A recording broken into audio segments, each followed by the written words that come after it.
Ek is nou die dag in 'n winkel en hulle is besig om pannekoek te bak en dan sit hulle sulke bakkies met pannekoek. Hulle skryf die hoeveelheid daarin is al.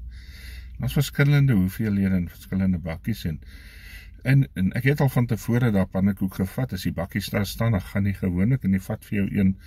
Die pryse is klaar op en dit sê hoeveel is daar binne. En die dag wil ek weer vir my pannekoek vat en toe ek so die bakkie vat, toe sê die vrou agter die toonbank wat die pannekoeke bak, sy sê, jy kan nie daai vat nie, dit is 'n bestelling. En soms so aggressief, en onmiddellik is ek op my agtervoete. Onmiddellik voel ek opstandig in my hart. Dit het my laat dink dat baie keer kom ons baie aggressief oor. En die manier wat ons praat, lok baie keer dinge uit. Spreuke 15 vers 1 sê, 'n sagte antwoord keer die grimmigheid af, maar 'n krenkende woord laat die toorn opkom. Baie keer moet ons let op die manier wat ons met mense praat, want dit lok baie keer konflik uit. Dit lok baie keer 'n reaksie uit, die manier hoe ons met mekaar praat, ook in die huwelik.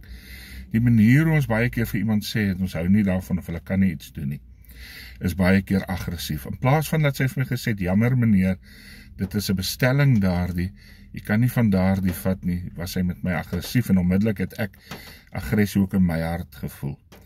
Laat ons wanneer ons met mense kommunikeer, oop en duidelik en reguit kommunikeer, met 'n sagte antwoord. Hier sê Spreuke vir ons, 'n sagte antwoord keer die grimmigheid af.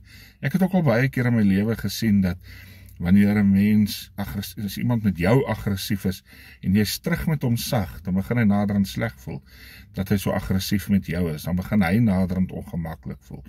Iemand wat met jou wil beklei, wil jy moet terugbeklei. En as jy nie terugbeklei nie, dan voel hulle ongemaklik.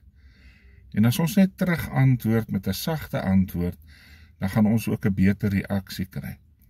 En daarom kom ons let op hoe ons met mekaar praat. Kom ons let op hoe dat ons reageer wanneer iemand iets doen wat ek nie van hou nie.